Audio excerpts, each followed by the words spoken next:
A very good evening. Thank you so much for tuning in to UBC TV. Welcome to News Tonight. My name is Michael Jordan Lukomwa with Muhammad Mugalu. In just a few seconds, you'll see him, our sign language interpreter. In a first story this evening, President Yoweri Kaguta Museveni has expressed gratification with the magnitude and zeal that the people of Uganda have placed in manufacturing local products that had been stifled in the past importation syndrome of goods that could be made locally. The president was speaking at a graduation ceremony of 485 women and youth from the community in Muduma sub-county of Mawokota County in Mpigi district who have completed their skilling training programs. As part of the graduation ceremony, the president inspected stalls where various products they made were displayed. The products included value-added products like juice, soap, shoes, clothes, sanitary products, and fashion designs, among others. The executive director, CCII Uganda, Mr. Aban Uwayezu, says that a combined total of 5,750 youth, women, veterans, elderly, and people with disability groups have been mobilized and trained by officials from Nakawa Best Management Training and Advisory Center in savings and credit operations, business and trade, processing and manufacturing. President Museveni expressed happiness with the government's role of guiding and funding groups in all communities with a view to support the people of Uganda to steer into national economic development and transformation. He re-emphasized the avenues for wealth and job creation in Uganda as being modern and commercial agriculture, processing and manufacturing services sector in information communication technology. He said that 480,000 government jobs cannot sustain all Ugandans.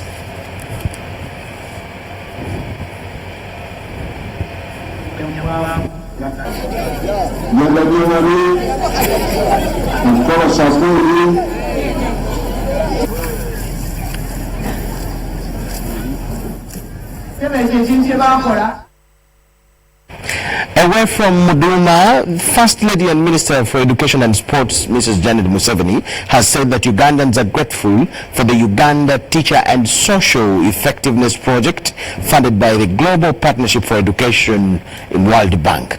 Mrs. Museveni was meeting with the World Bank officials led by Safa El Tayeb El Kagoli, the World Bank Education Global Practice Manager for Eastern and Southern Africa, who paid a courtesy call on her at State House in Nakasero. They discussed the status of the GPE and other World Bank funded projects in Uganda and how best to proceed on their implementation for best results.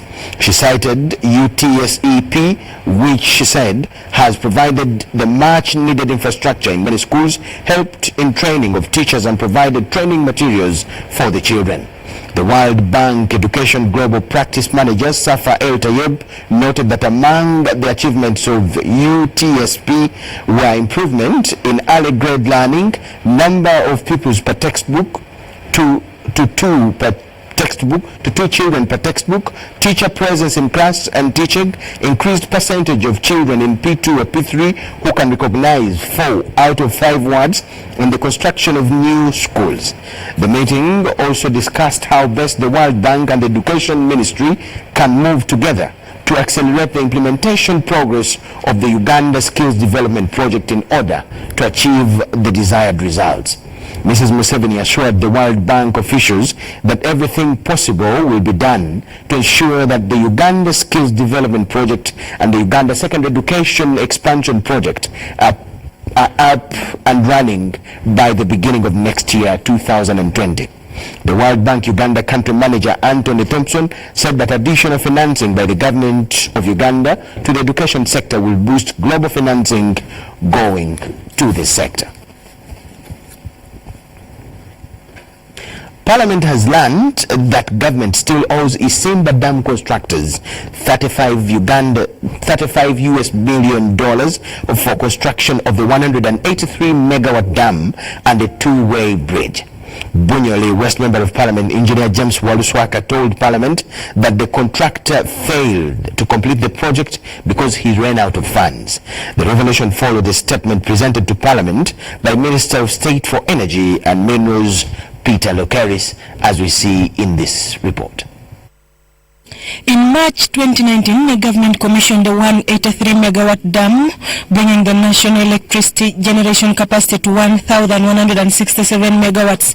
However, although the dam was commissioned, the construction of a two-way bridge that was supposed to have been constructed according to the engineering design had not yet kicked off. Delays in the construction of the bridge that was supposed to connect Kayunga to Kamuli according to the 2013 contract design caused controversy, prompting the Speaker to write to the President over the matter. Advocating the government more than a year earlier that I will not allow the President to commission that dam until our bridge has commenced. That was my condition. I said to the President, I said to the Minister of Finance, I told the contractors I will not allow you until that bridge was started. While presenting a statement on the engineering design and construction of the Simba Public Bridge, the State Minister for Energy and Minerals, Peter Lokeris, told Parliament that the delays arose from the architectural designs. Peter Lokeris also attributed it to contradictions in the designs and compensation issues. Contractor undertook feasibility studies for the separate public Isimba access bridge located 500 meters downstream on the Isimba Hydropower Dam. The feasibility studies were completed in November 2018, after which you were cleared the contractor to proceed with the delay design. However, the statement was objected by Bunyole West Member of Parliament, James Waluswaka. Waluswaka told Parliament that he interacted with the contractor who told him that government owed him $35 million. I interacted with the contractor. In fact, he told me that they will not complete the bridge because even the money they worked on the dam has not been paid. Some people have been paid, but the works are finished. Yes, all works are finished and contractors are not fully paid. Although the dam was commissioned, a two-way bridge has not been constructed, and over 24 billion meant for this purpose was allegedly swindled. Minister Lokeris told Parliament that the CID is handling the issue related to fraud and embezzlement on this project. The dam was successfully completed and commissioned, and it is working well. But now, the bridge, which was a sub-component, and it was supposed to be commissioned together, had not yet been done. I'm wondering how they could have started the whole structure and it is approved without approving the bridge which was on top. The criminal investigation directorate is currently undertaking the investigation on allegations of fraud. The Speaker of Parliament has, however, directed the Minister to harmonize and ensure that the bridge is constructed as soon as possible. We just are committed to keep monitoring the progress so that we are updated on whether it's really going to be 2020 because we want to agree. The entire Isimba hydropower project is expected to be complete by December 2020. Susan Naonga reporting for UBC TV. Thank you so much, Susan. Now, back to Parliament. Former members there want government to include them in the day-to-day running of the state through seeking for their expertise on matters of national development. The ex-MPs argue that being elected out of Parliament does not stop them from having capacity to contribute to anything. They have now come together under an umbrella of the Parliamentary Alumni Association to task government to recognize their importance. Good evening, my heart. We are together again. Just praising the Lord. What started as an idea by a former woman member of Parliament for Kanungu District in 7th and 8th Parliament to form a Parliamentary Alumni Association has finally seen the light of day. A number of former MPs from Uganda's independence to 9th Parliament have come together to form an association called Parliamentary Alumni. And I think this is going to go a very long way to help us to keep connected, to share the different things we are all doing, because we are all out there scattered in the different parts of this country or even abroad, doing different things, and we had stayed together for a very long time, maybe 5 years, 10 years, 15, even 20 years in Parliament with some members members whom we eventually don't get in touch with. So I think this is very good. During the launch of the association, the former MPs, some of whom are also former ministers, argued that failure to offer guidance in some matters of the state is a neglect of the highest order. Yes, me Miriam Matembe here. You see me here. I don't have any party, but I am very much interested in the progress of Uganda, particularly my gender question.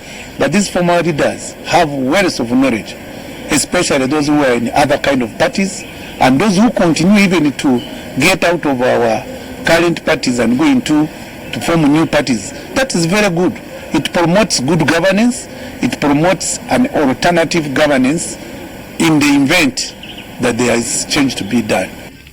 The chairperson, parliamentary alumni, says laws are already in place to regulate the association. And so there are clauses that have been inserted to make sure that we protect misusing any powers which can easily derail the reason as to why parliamentary alumni was started. The former MPs have promised to not lobby for funds and stick to the association's vision. Not be considered as irrelevant to just be in our villages when we see wrong things taking place. We'd be looking for an avenue to express the views that will promote good governance, accountability, national development of this country, and to direct this country to take the right direction. Not to come here that we are coming here to look for money. These are very rich people. I'm Nafka Farida and Aguta Philip reporting. A bunch of senior nationalists. Yes, moving on, health experts subscribing to the African Center for Global Health and Social Transformation, ACHIST, want government to streamline and tighten governance in the health sector to improve service delivery. Professor Francis Omaswa, the Executive Director, ACHIST, and former Director General, Ministry of Health, says that without streamlined governance and management of the health sector, government's effort to improve service delivery may yield no result. The World Health Organization, universal health coverage is when all people have access to the health services they need, when and where they need them, without financial hardships. As Uganda joins the rest of the world to commemorate the Universal Health Coverage Day, health experts have punched holes in the governance of the health sector, challenging government to tighten in such areas as a prerequisite for improved service delivery. We need to appoint the right people in the right places. They need to be supervised, and the accountability mechanisms need to be there. So just governance of the health system is why those things are happening. Stockouts, fake drugs, and so on, in management of the health services. While addressing media on the highlights of the day, Professor Francis Omaswa, the Executive Director, African Center for Global Health and Social Transformation, ACHIST, was cognizant of the good policies in place as regards to health service provision, though he pointed out that government still falls short on implementation. The regional referral hospitals have got governing boards, I think they call them, but not all of them are functional. Citing the Village Health Team Manual, Professor Omaswa thinks that if well followed, the issue of primary health care would not be a problem as it is now, especially in areas of maternal health and infant mortality. This is Uganda's Bible. If we follow this, we will reach there. It should be remembered that already the bill to bring in place a national health insurance scheme is before Parliament. However, under the umbrella organization ACHIST, health experts warn that the scheme will only meet the country's expectations if issues like inadequate human resources caused by a slow recruitment process are addressed. This call comes at a time when budgetary allocation to the health sector is deteriorating, currently at a per capita income of $40 away from the $62 in 2005. Dr. Mono, UBC TV News. Government has been advised to support women financially as one of the ways to fight corruption. How that will work Do not miss our second segment after this very short break.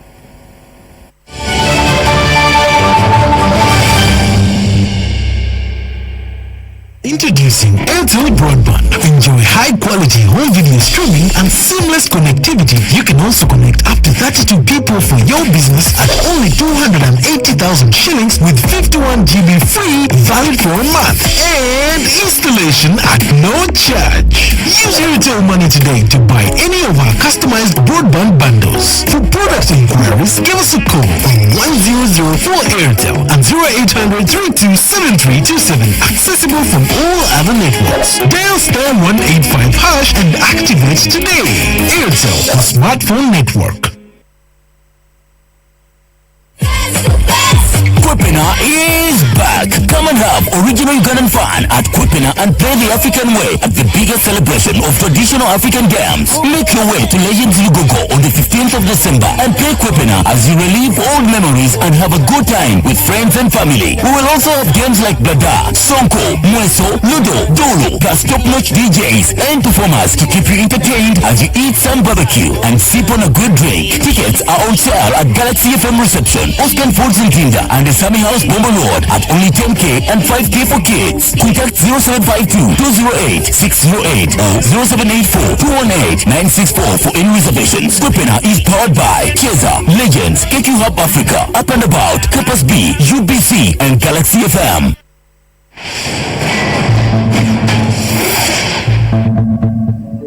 Hi, I'm DJ Drogba. On average, almost 250,000 people die on the road in Africa each year. As a proud African, this breaks my heart knowing that so many deaths could have been avoided. So when you're on the road, follow these safe steps and help save lives. Make sure you stick to speed limits. They're there to protect you and others. Slow down at high-risk areas like junctions, sharp turns, and before traffic lights. And watch out for pedestrians, cyclists, and animals. To avoid collisions, keep a safe distance and remember the 3-second rule. Pick out an object and count to 3. If you've passed the object before the count of 3, you're far too close. So when you're on the road, follow these safe steps and help save lives. We all have a role to play in road safety. Together, let's make Africa's road safer.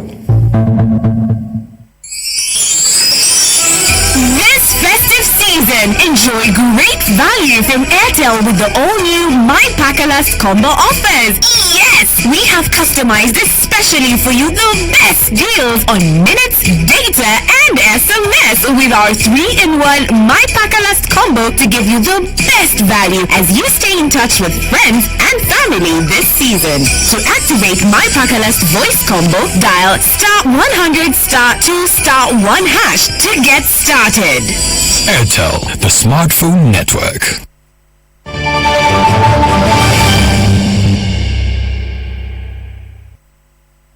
Welcome to Business News tonight. Government has been urged to put resources in the hands of women as a way of fighting corruption.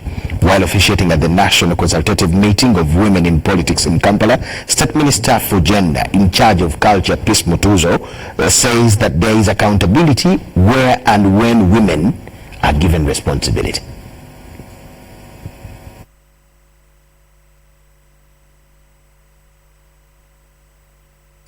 The journey for women empowerment, participation in politics and governance has not been easy. In 1980, there was only one woman representative in parliament among 142 legislators. But today, women representation in the August House is 39%. At local leadership, although women would attend councils, they never understood how best to contribute to discussions in the meetings. However, to date, the number of women in local government councils has progressively increased. We've even realized that domestic violence is normally geared by sometimes poor handling at lower local councils, especially at LC1 level. And we've also taken note that where women are chairpersons, the few women who are chairpersons at LC1 level, you will find that there are less violent cases in that area because women feel, they understand, they've gone through that kind of violence, they've gone through that kind of torture. Participation of women in politics requires empowering them economically because political activities involve a lot of resources. Not somebody who has nothing, no material even offer, but has the resources to spend around. So we are even more interested in the quality, in the substance of an individual than the money he brings on the table. Because it is this substance that will support legislation, that will speak for the rest of the women. According to Minister Mutuzo, affirmative action policy has helped promote women's active participation in politics and governance. Issues of gender-based violence, we find out of 9 clients in the police cells, out of 10 have cases related to gender-based violence. We have not found shelters where to keep the survivors and the victims of gender-based violence. Many women spear themselves and smile well, but behind the backyard, they are suffering and struggling with gender-based violence. The 350,000 women councillors have been advised to use this platform to shape politics through ensuring that women's rights are given adequate attention. I'm Nafka Farida and Helen Barbara in Kampala. Ministry of Trade and Industry in conjunction with Uganda Revenue Authority have launched 2 modules in the implementation of the Uganda Electronic Single Window Project. While releasing the phase 2 progress report of the project, the acting Commissioner Customs, Abel Kagumine, called for more government agencies to automate their procurement systems. Uganda Communications Commission and the Cotton Development Organization have joined the Uganda Electronic Single Window System to transact in single portal for easier monitoring. This brings to 16 of the government agencies that have adopted the automation transaction system. We have 16 and we hope by 2021 we should be having 30 ministries, departments and agencies on the program.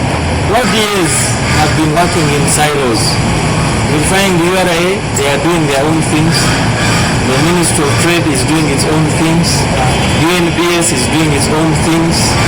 And the trader goes through all these MDAs to clear their goods either for export or import.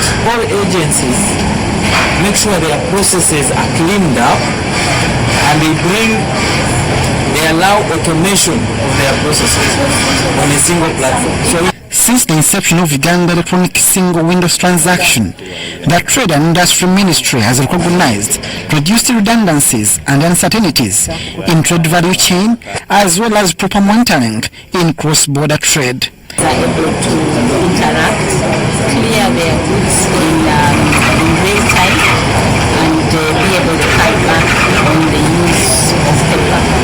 So when the clearing of goods is done online and the use of paper is cut back, you find that time is also cut and resources are gained. When you clear your goods on time, you are facilitated in terms of trade. Clear your goods on time. The Uganda Electronic Single Window Project is being facilitated by Trademark East Africa to boost cross-border trade. That the traders who import these particular products are able to see an improvement in the process because they will not have to physically walk into UCC to get an approval on paper and then move around with it to URA. So we expect that this will have an impact on their trade. With the electronic single window process of transaction, exportation or importation of goods takes 2 to 4 days as opposed to the manual processes which require a minimum of 14 days to complete the transaction. Abdul Nasser Lubwana for UBC News.